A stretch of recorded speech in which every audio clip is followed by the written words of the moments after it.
we're glad to have Dr. Prajwal Shastri here today.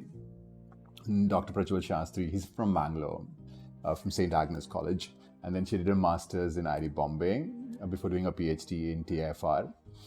And then she's been an astrophysicist pretty much all your life. So we were celebrating women in sciences, and Nandita Jairaj had put the magazine out, put the calendar out on women in sciences.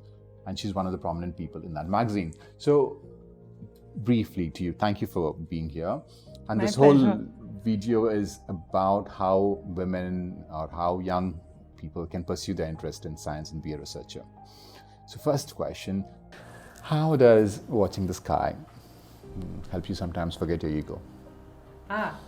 Yes, exactly. So, when we realize how ordinary not just the Earth is, but the solar system, the Milky Way, it's all so ordinary, just 1 in a billion. Yes. So I think that definitely...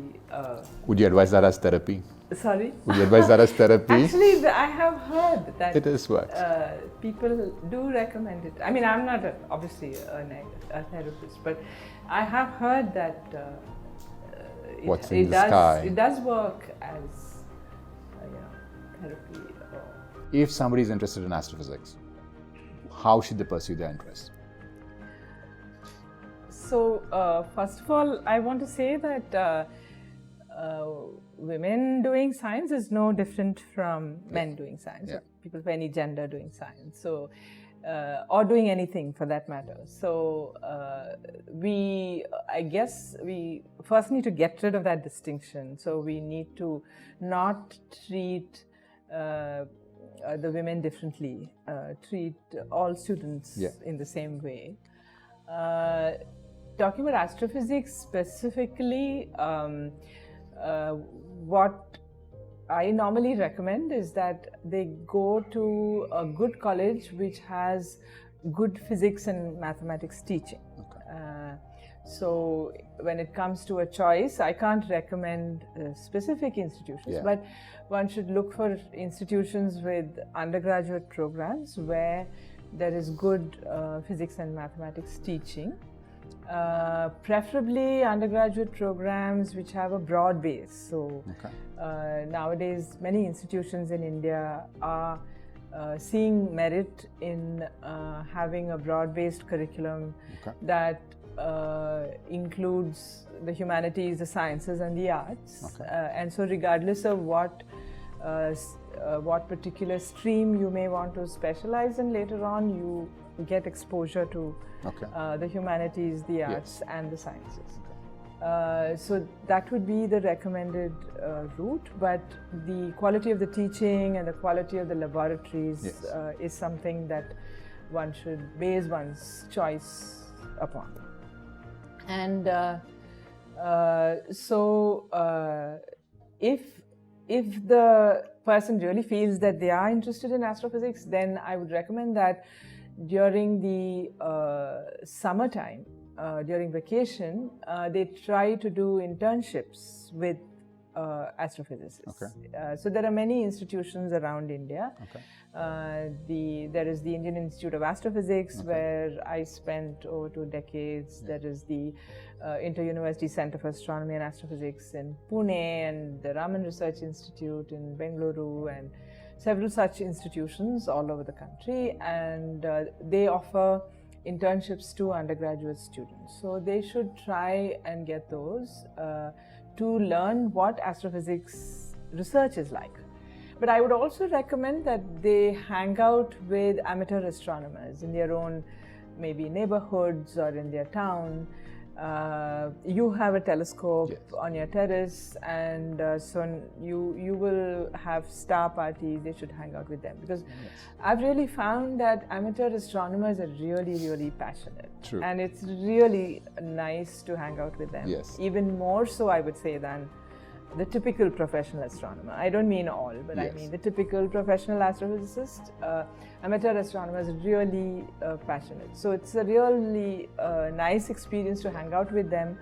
Nowadays, you do need to go far away to distant places to get really good experiences. But it's good to train oneself to use equipment in observatories like yours. And then plan during the good season, plan to go far away to distant places to have a really good experience of the night sky. So I would strongly recommend that. So I would say the student should not look for programs in astrophysics per se. Because to do astrophysics, you really need a good grounding of physics and mathematics. So they should, and teaching is really important. So they should look for places which do really good, which are known for really good teaching. So that is what I would recommend. One of the questions that I asked before was, what in your upbringing developed your interest in research or in pure sciences? And when you reflect back on your life, something that has said, okay, these are the things my parents did that helped me become the woman you are today. So one thing is, I was born the year after Sputnik was launched. So that excitement was in the air. It was very thick and very palpable. It was very different from what it is now. So science was thick in the air. It was both my parents. They were not scientists. My father was a medical practitioner, so in a sense he was a scientist. My mother actually studied economics, but they were both science buffs, and they saw science as the sort of future in a sense. So they brought me a lot of science books at the time. I remember at about age 8 or 9, they bought me a book called Atoms. It was a beautiful color illustrated book on atoms, and I read about Rutherford's experiment in it, where he took a gold foil and bombarded it with, and then some of those things bounced back. And I thought that was so cool. It's still very cool. It is. So I really was floored by that experiment. And then there was this whole space thing, because Sputnik had just been launched, and Yuri Gagarin and Valentina Tereshkova were my childhood heroes. So that was the ambience. So that is how I think my interest was kindled. We would put a mat on our garden and watch the skies at night after dinner. And even in Mangaluru, which was a sizable town at the time, you still saw a very beautiful sky, unlike now. So there were all those things. And my parents certainly made a conscious effort to encourage reading, and not just about science. Encourage we were surrounded by books, and they read all the time. So it's not like they actively encouraged reading. I think it just came because it was in the ambience. So I came in with a lot of this cultural capital. So that is what has made me sustain. And there was also this idea that you do what you like to do. They did make sure that we learned music, and of course we went to school and learned all of that, but we learned music, a little bit of dance, and so on. So I think that is important, and nowadays it is even more important for children to be exposed to all these different things, to be able to travel, to be able to go to situations which are different from their comfort zone. I think that is really important, to see how other people live, maybe in the rural hinterland, maybe in impoverished places. So this sort of exposure, I think, is important, and I think that will also nurture some thinking in the children and help them decide what they want to do. To the teachers out there, Prajwal, let's say teachers who are teaching sciences from the textbook, and it just becomes, science becomes, I'm learning something to reproduce it back in the exam. How should the teachers use the, for example, the scientific method or the inquiry methods out there so that children get excited in sciences? So I think it's really important to imbibe the scientific method in its spirit. So yeah, you're right that textbooks can be constraining, syllabi can be constraining, portions can be constraining, and there is a certain minimum diligence one has to do to syllabus and textbooks and exams and so on, because after all, those are the hoops that people have to jump in order to so-called get ahead. I mean, to go to college, you do need a certificate, so then you have to do the exam. But I think it's good if the importance is not hyped up. The importance of these exams and all of that is not hyped up, because after all, an exam is just a one-time thing which purports to test the ability. Everybody knows that they are not perfect tests of somebody's ability, not tests of somebody's preparedness and therefore competence. So, and if somebody doesn't do well in exams, it should be possible to prepare them to do well in exams to the extent possible, but without actually extinguishing any, without extinguishing the interest and passion that they have. So just because somebody doesn't get good marks in maths doesn't mean they can't do maths as a career. I mean, there is a famous example of Einstein himself and so on. So so I think the teachers, I understand they are under constraint. So each of them will have to innovate, find a balance between emphasizing the spirit of the scientific method and yet preparing the student to jump the formal hoops. But I think if psychologically, if it is not given too much importance, not given importance beyond a certain limit, that itself makes it healthy. And on the other hand, giving it too much importance makes the ambience unhealthy. So it's a difficult one, especially in the present situation. But yes, and I mean, and definitely I don't think academics should come at the expense of other things such as music or physical activity. And that's the other thing there as well, that just like science should be for everybody, art should be for everybody, games should be for everybody, not just the ones who can run the 100-meter sprint in whatever. So it's an essential activity, so it should be for everybody. I would say, schools should get, be less focused on competition and maybe have co-ed games in schools rather than assume that the boys will be better than the girls and so that we need to separate them. But have co-ed games. I mean, these experiments have been done. I mean, there are many situations where they play together. So, so then you play for the sport rather than to win.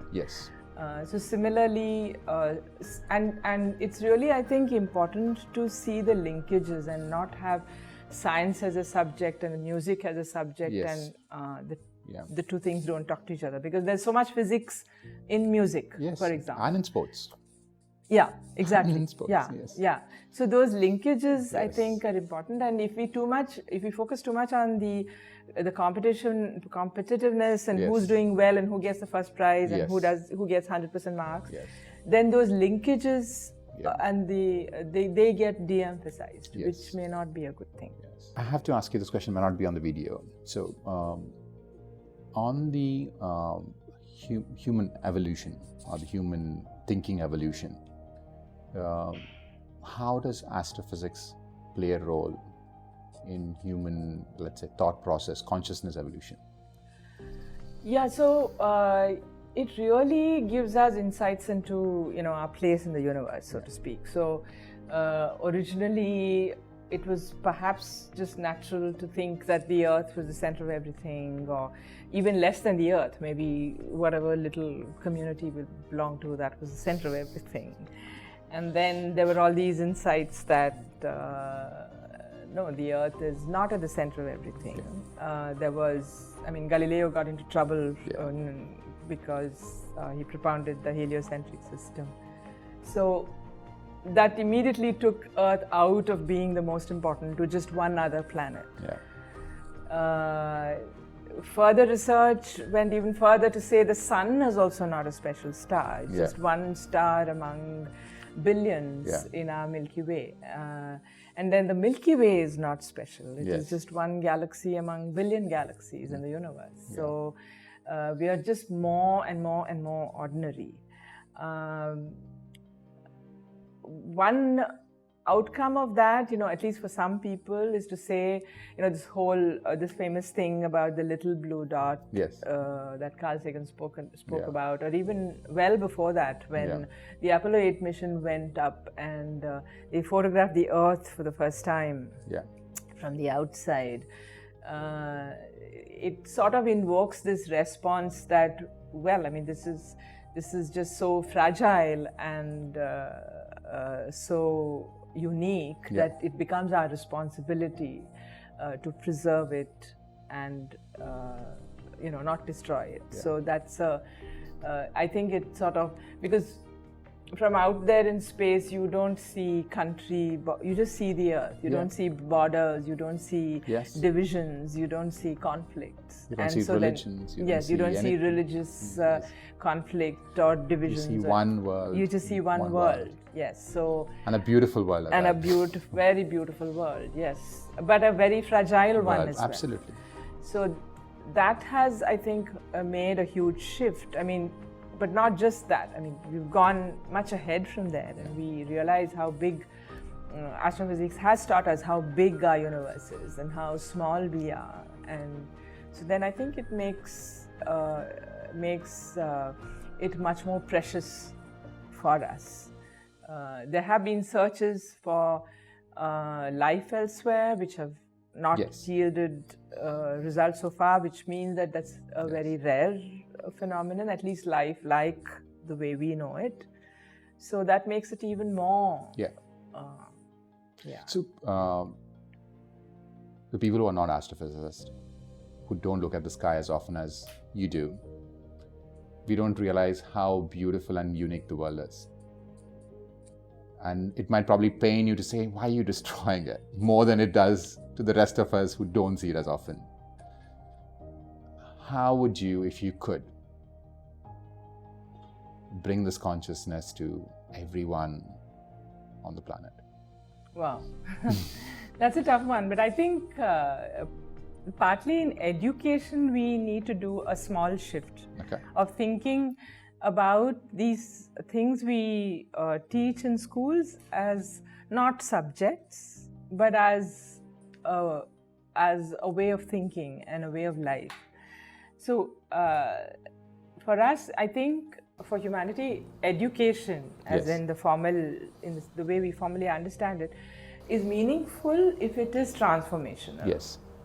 And if it's not transformational and it only sort of emphasizes or deepens your earlier held prejudices and all of that, then it doesn't become meaningful. So unless education is transformational, it doesn't have meaning, and therefore we have to How would you make it transformational is the question. I think by approaching the different so-called subjects that we teach as approaches to understanding the world around us, rather than as subjects for which we have exams and we just answer the exam and then we're done with it. Let's say you're seeing a picture of a galaxy and seeing image. If you're appreciating art, you'll appreciate science, you know. Right. Learning appreciation is something that art gives you, which science doesn't probably do as a good job at it, right? Right. And also, think in astrophysics, for example, you think about these different contradictions. Like there is this, if you go out to, let's say, a forest and a remote area and you're seeing this beautiful sky, there is a sense of serenity and calm and beauty. But that is deceptive, right? Because we know that each of these things are boiling cauldrons. I mean, they are stars at temperatures of, unimaginable temperatures. They're exploding, they're collapsing. Nothing is serene, really. But there is that sense of serenity that comes. So how does one, I think it's very interesting, and how does one, think about that? And since I don't know if they're not editing it, so ma'am, thank you. So as he finishes it, let's say something to students that will be remembered for a very long time after they listen to you. I don't know that, but I mean, my favorite thing is to say that really science is for everyone. By that, I don't mean that everybody should study science or even become a scientist. What I mean is that science is, scientific thinking should be a way of life. The scientific method is the best we have to understand the world around us. And although only a few of us may actually want to pursue a very narrow question in the laboratories, understanding what scientists do and questioning, more importantly, I would say, questioning what happens around us and trying to grapple with our various experiences. I think that is for everyone. Thank you.